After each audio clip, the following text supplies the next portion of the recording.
Finally ఈ 9th week లో double elimination జరిగింది.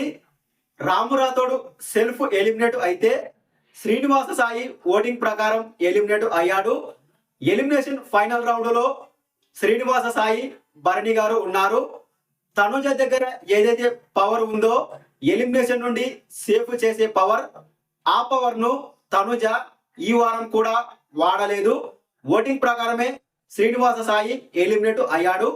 మరి ప్లానింగ్ ప్రకారమే డబుల్ ఎలిమినేషన్ చేశారా, లేదంటే రాము రాథోడ్ సెల్ఫ్ ఎలిమినేషన్ కు సంబంధం లేకుండా ఆడియన్స్ ఎవరినైతే వద్దనుకుంటారో, ఓటింగ్ లో ఎవరైతే బాటం లో ఉంటారో వాళ్ళు ఖచ్చితంగా ఎలిమినేట్ కావాల్సిందే కాబట్టి అలా శ్రీనివాస సాయిని కూడా ఎలిమినేట్ చేశారా అన్నది తెలియదు. కానీ ఈ వారం ఫైనలీ డబుల్ ఎలిమినేషన్ అయితే జరిగింది.